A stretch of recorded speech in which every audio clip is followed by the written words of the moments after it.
আল্লাহ আমার রব, এই রবি আমার সব। দামে দামে তন মনে তারি অনুভব। তোমার দুনিয়াতে আমি যেদিকে তাকাই, অথই নিয়ামতে ডুবে আছি সবাই। পাক পাখালির গানে শুনি তসবি কলরব, তসবি কলরব। আল্লাহ আমার রব, এই রবি আমার সব। আসসালামু আলাইকুম। প্রিয় দর্শক, আপনারা যারা দেশে আছেন প্রবাসে, সবাইকে জানাই অনেক অনেক প্রীতি ও শুভেচ্ছা। শুরু হলো এনটিভি আয়োজিত এবং লাভেলো নিবেদিত অনুষ্ঠান আপনার জিজ্ঞাসা। আপনাদের সাথে আছি আমি জয়নুল আবেদিন আজাদ। আর আপনাদের মনোজাগা প্রশ্নের জিজ্ঞাসার জবাব দিচ্ছেন বিশিষ্ট আলেম ডক্টর মোহাম্মদ সাইফুল্লাহ। আসসালামু আলাইকুম ওরহমতুল্লাহি ওয়া বারাকাতুহু। প্রিয় দর্শক, চলুন তাহলে জিজ্ঞাসার জগতে। শুরুতে একটি ইমেল পাঠিয়েছেন মোহাম্মদ আল আমিন। লিখেছেন, যদি আমি ফরজ নামাজ একা পড়ি তাহলে কি শব্দ করে পড়তে হবে এবং ইকামত দিতে হবে, জানাবেন? যদি আপনি ফরজ সালাত আদায় করেন, ইকামত দেওয়াটা সুন্নাহ। আপনি ইকামত দিতে পারেন, ইকামত দিয়ে শুরু করতে পারেন। বাকি হচ্ছে কোরআন তিলাওয়াতের বিষয়টি। যে সমস্ত সালাতগুলোতে জাহরি কেরাত রয়েছে, মানে সরবে কেরাত পড়া হয়ে থাকে, সেগুলোতে আপনি সরবে কেরাত পড়তে পারেন, কোনো অসুবিধা নেই। আর যে সালাতগুলোতে নীরবে কেরাত পড়া হয়ে থাকে, সেগুলোতে আপনি এমনভাবে তেলাওয়াত করতে পারেন যেটি আপনি শুধুমাত্র আপনি নিচে শুনেন, এভাবে আপনি তেলাওয়াত করতে পারবেন। মানে আওয়াজ করার প্রয়োজন নেই। শুধুমাত্র জাহরি সালাতগুলোতে আপনি কোরআন তেলাওয়াত করতে পারেন সরবে আওয়াজ করে। আমরা জানলাম। প্রিয় দর্শক, এবার আমাদের হাতে আরও একটি ইমেল। এটি পাঠিয়েছেন গোলাম সরওয়ার। লিখেছেন, প্রশ্ন হলো, এখন এই দুনিয়াতে যা কিছু হচ্ছে বা ঘটছে, মানে চুরি, ডাকাতি, রাস্তায় গাড়ি দুর্ঘটনা, অন্য সব কিছু, এগুলি কি আল্লাহর হুকুমই হচ্ছে? বুঝিয়ে বলবেন? ধন্যবাদ এই ভাইকে, তিনি একটি প্রশ্ন করেছেন। প্রশ্নটি আসলে অনেক দীর্ঘ প্রশ্ন, যদিও প্রশ্নটা খুব শর্ট মনে হচ্ছে, কিন্তু আসলে শর্ট প্রশ্ন নয়। এটি মানে আল্লাহ রাব্বুল আলামিনের যে তাকদীর রয়েছে, তাকদীরের সাথে সম্পৃক্ত মাসআলা। এই বিশ্বাসটুকু ইমানদার ব্যক্তিদের উপর অপরিহার্য যে ইমানদার ব্যক্তিগণ তাকদীরে বিশ্বাস করবে। অর্থাৎ ইমানের মৌলিক যে বিষয়গুলো রয়েছে, এগুলো 6টি। তোর মধ্যে একটি হচ্ছে ওয়াল ঈমানু বিল কদরি খাইরিহি ওয়া শাররিহি। আমরা ঈমান আনবো তাকদীরের প্রতি, খাইরিহি ওয়া শাররিহি, এর ভালো এবং মন্দের প্রতি। ভালো হতে পারে, মন্দ হতে পারে, এর প্রতি আমরা ঈমান আনবো। এই ঈমান আনার অর্থ কী? এই ঈমান আনার অর্থ হচ্ছে এই কাজে আল্লাহ সুবহানাহু ওয়া তাআলা, আল্লাহ রাব্বুল আলামিন সব কিছু সম্পর্কে জানেন এবং সব কিছু লিখে রেখেছেন। এটাই মূলত আমাদের ঈমান, এটাই আমাদের ঈমান।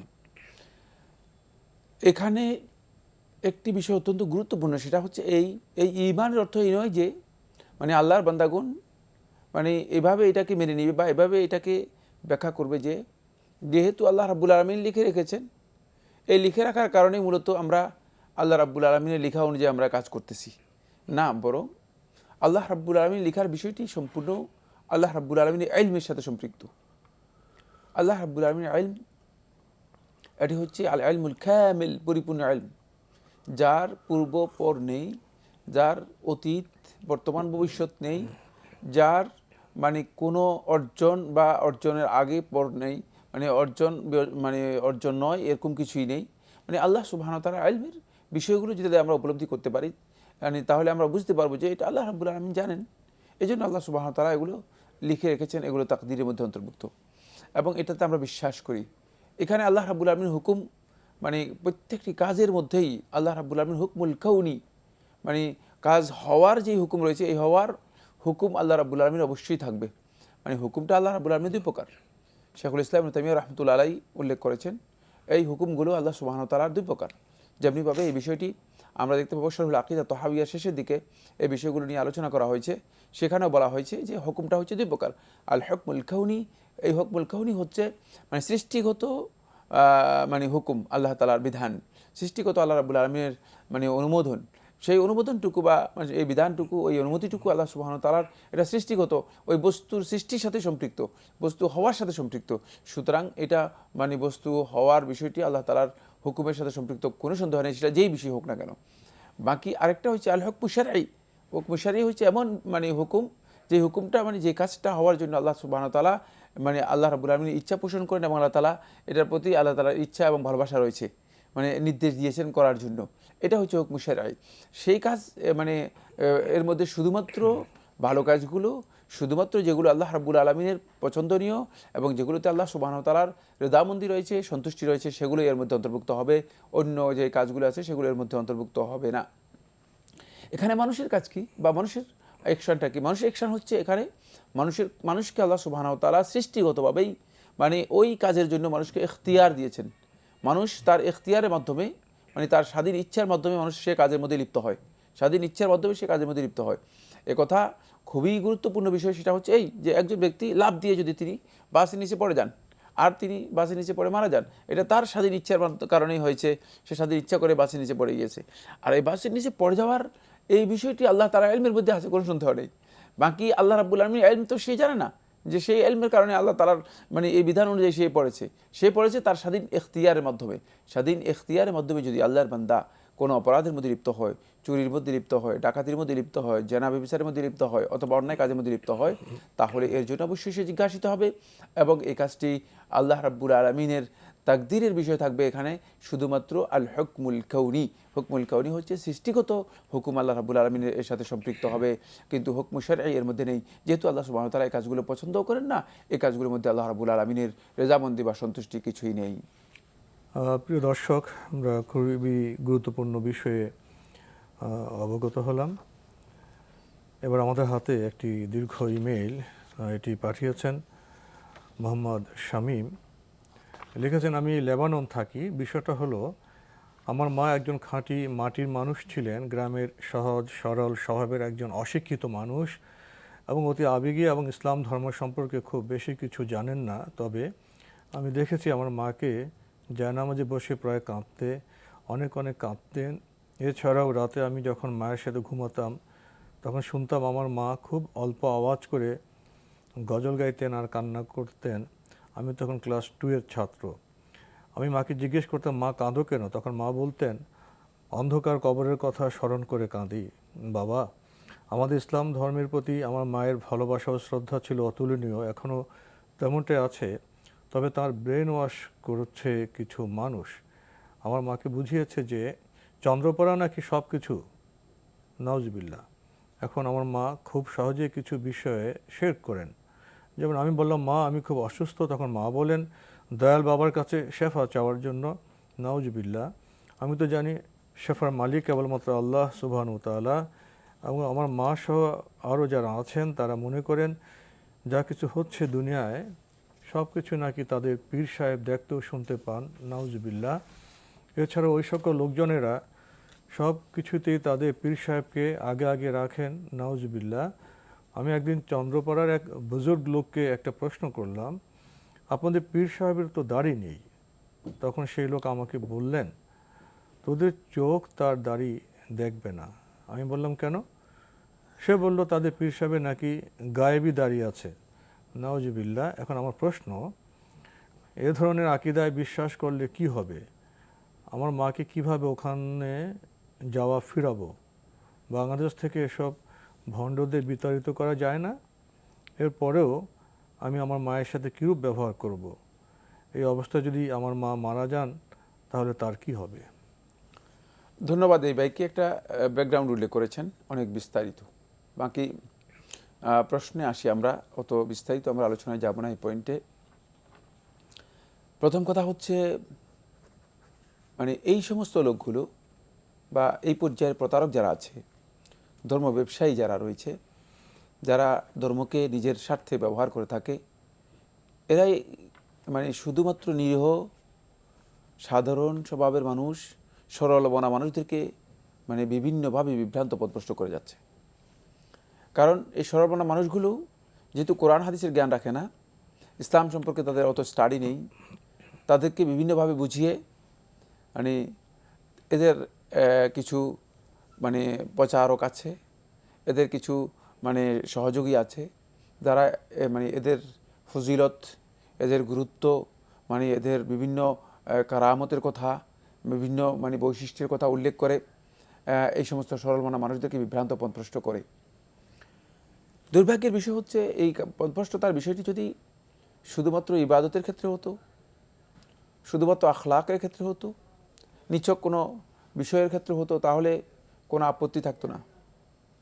কিন্তু সেটা যদি আল্লাহ রাব্বুল আলামিনের হকের বিষয় হয়ে যায়, সেটা যদি এমন বিষয় হয় যেটি করার পরে আল্লাহর বান্দা আর আল্লাহ রাব্বুল আলামিনের বান্দা থাকবে না, সে মুশরিক হয়ে যাবে, শিরকের মধ্যে লিপ্ত হয়ে যাবে, এমন কাজে হয়ে যায়, তাহলে তিনি সবচেয়ে বেশি ক্ষতিগ্রস্ত।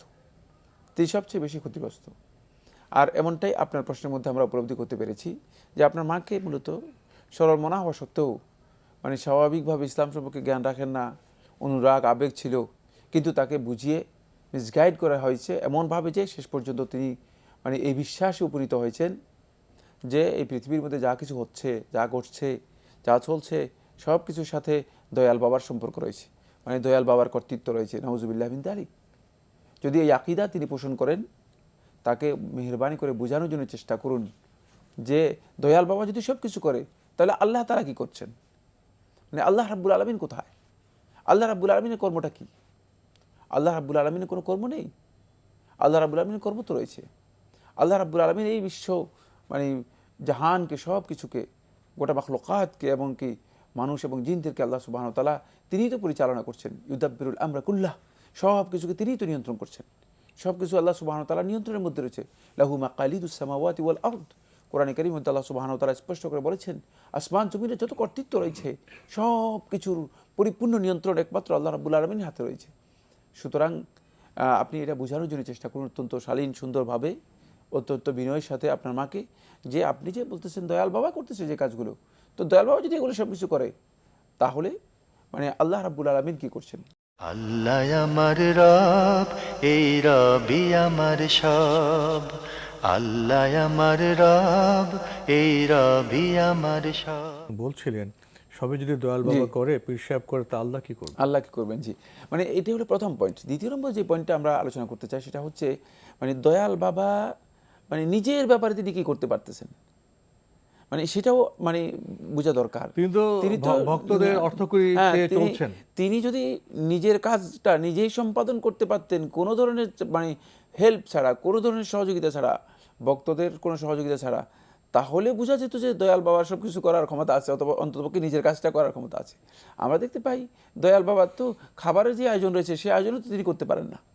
সুতরাং তিনি নিজের ব্যক্তিগত পরনির্ভরশীল, পরনির্ভরশীল, তিনি ব্যক্তিগত প্রয়োজনীয় যে কাজগুলো আছে সেগুলো যেখানে করতে পারেন না, সেখানে তিনি অন্যদের কাজ কিভাবে করবেন, অন্যদেরকে মানে অন্যদের এই পৃথিবীর অন্যান্য যে সমস্ত কাজ আছে সেগুলোকে তিনি কিভাবে পরিচালনা করবেন, এটা আসলে তা মানে এই বিষয়গুলো আপনার মাকে খুব সহজ সরলভাবে বোঝানোর জন্য চেষ্টা করবেন। এটা প্রথম বিষয়।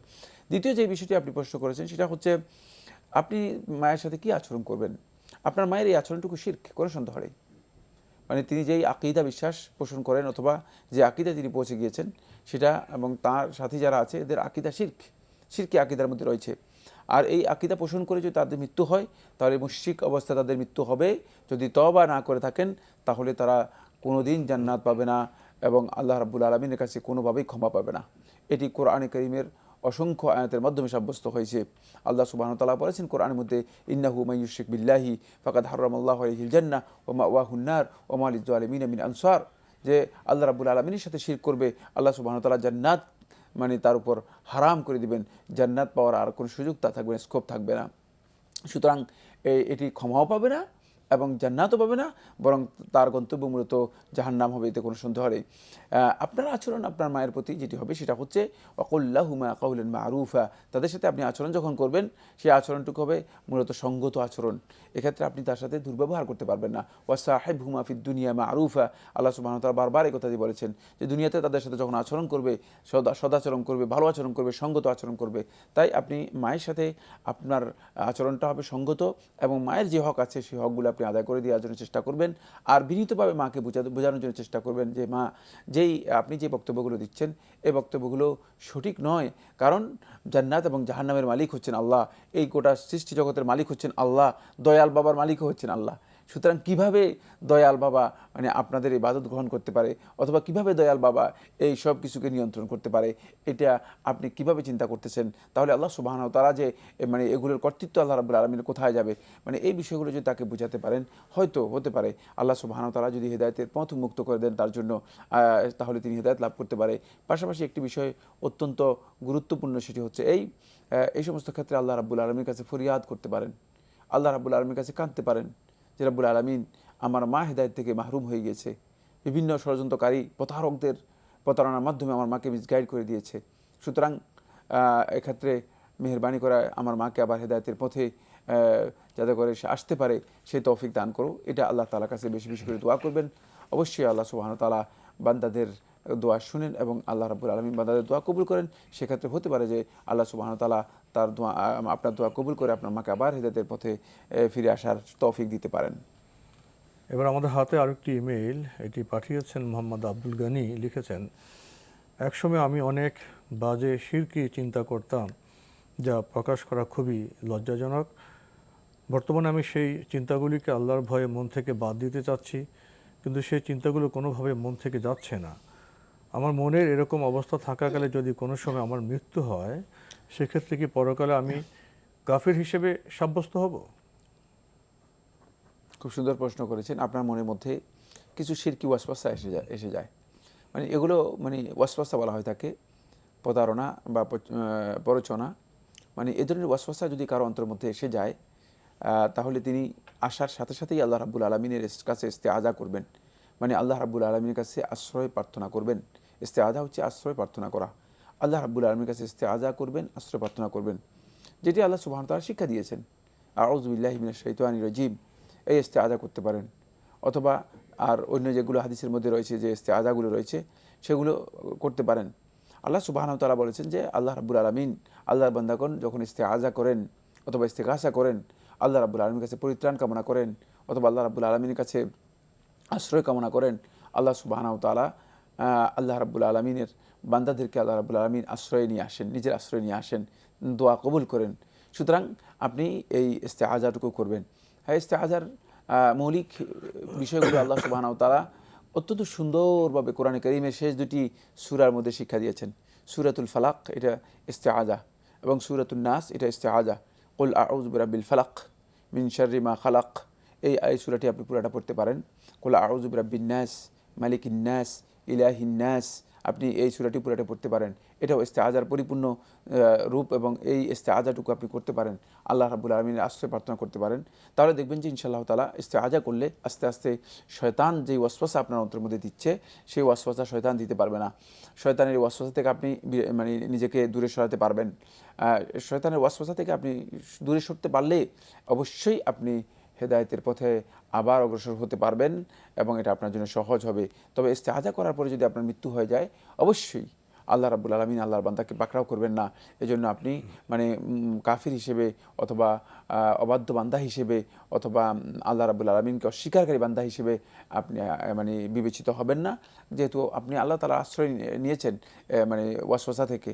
যতটুকু আল্লাহ সুবহানাহু ওয়া তাআলা মানে আপনাকে আশ্রয় দিয়েছেন, ততটুকু আশ্রয়ের জন্য আপনি অবশ্যই আল্লাহ রাব্বুল আলামিনের কাছে এর জন্য সওয়াব পাবেন, কোনো সন্দেহ নেই। তবে ইস্তেআজা করবেন সাথে সাথেই, যখনই কোনো ওয়াসওয়াসা, যখনই কোনো কুমন্ত্রণা অথবা কোনো খারাপ ধারণা অথবা কোনো শিরকি ধারণা কারো অন্তরের মধ্যে আসবে, তখন তার উপর ওয়াজিব হচ্ছে তিনি সাথে সাথেই আল্লাহ রাব্বুল আলামিনের কাছে ইস্তেআজা করবে এবং তওবা করবেন।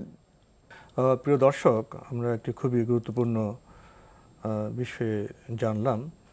এবার আমাদের হাতে আরও একটি ইমেল, এটি পাঠিয়েছেন সানি।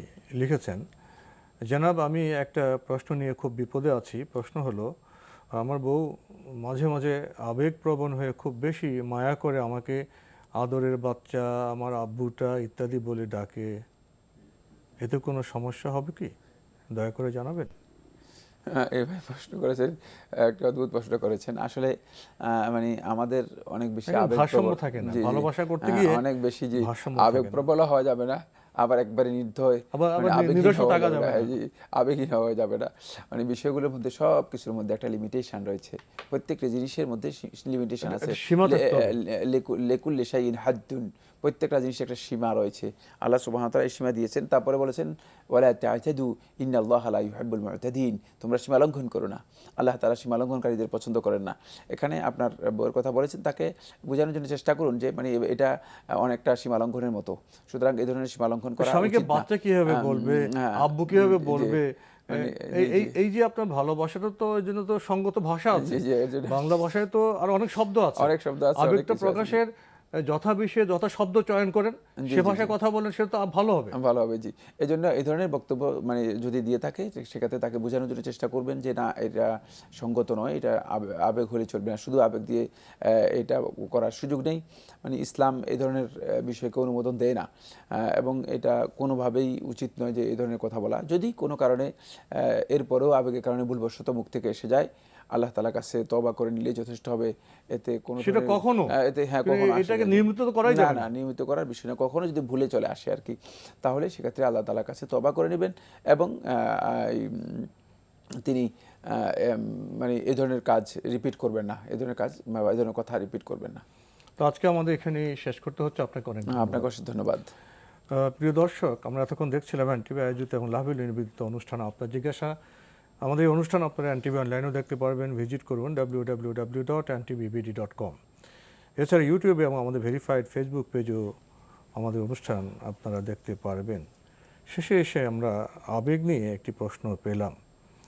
মানুষের মধ্যে তো আবেগ থাকবে, আবেগ ছাড়া তো মানুষ অচল। মানুষ বলি, সে আবেগকে যথাস্থানে তারা বসাতে পারে।